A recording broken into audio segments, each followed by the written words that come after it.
بسم الله الأمن الأقدس اللهم صل على نقطة البيان ومن آمن به بعزة وجلال. Since I made the interview with Dr. Kevin Barrett about a week and a day ago, I have had incessant interest on my Maryamiyyah edu page from people reading my paper from 2016's Shills, Spooks, and Sufis in the Service of the Empire, the case of the Maryamiyyah. And everybody who has read this, and I had probably over 100 people downloading that paper in just 1 week, or reading or otherwise reading it from various places, congratulating me for that piece. Now, the reason why I am making this short podcast is basically to gloat against the contrivances of my online enemies, who, as of 2016, mobilized the networks of the Russian fascist Alexander Dugin against myself and the article, and as well as Mr. Abdullah Shahbazi during that period.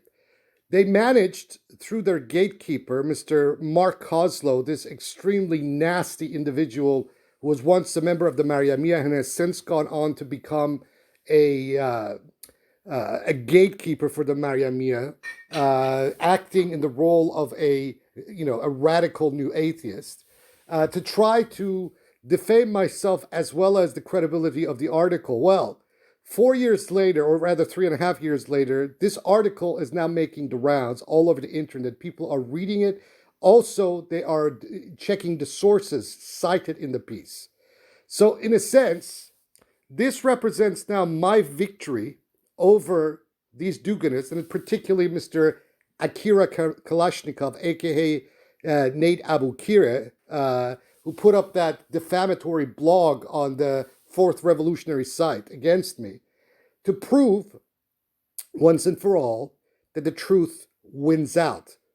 That the issues articulated in that piece not only resonates with people, but that when they are double checking the sources, they are finding this article to be factual. So despite the attempts of the Maryamiyyah and their fascist Russian friends, to basically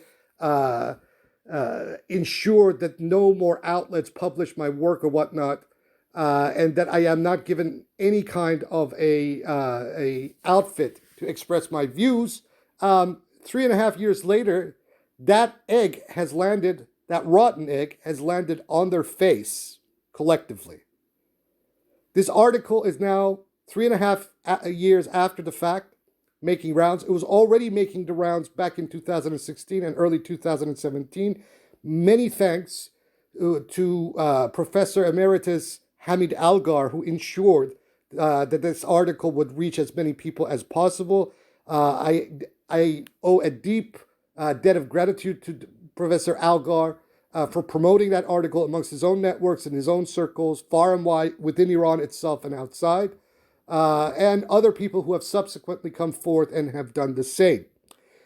This proves that despite the attempts at defaming people, that when one stands strong against these fascist bullies, especially these Russian fascist bullies, that inevitably one wins out. That they cannot, despite their attempts, that their belief that they have the entire Russian state apparatus behind them, shut up voices. This is not Russia. This is not Putinist Russia. I live outside of it, and no matter how much trolling that you people can muster, at the end of the day, people can see the truth with their own eyes, irrespective of what I say. And they have seen it, and they are lauding this article far and wide.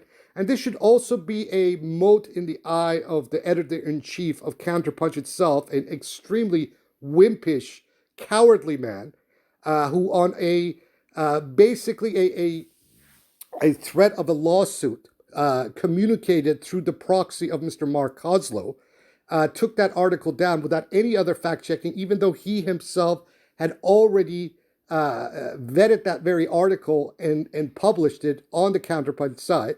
But when someone like Kozlow, a worm like Mark Kozlow, came and made that accusation that he did, without any, without any double checking, without any fact checking, without any further vetting. He just simply took the article down and never put the article back up, which is, as I said in that second version of that article, so much for the claim by Counterpunch for being the fearless voice of the American left, which they're obviously not.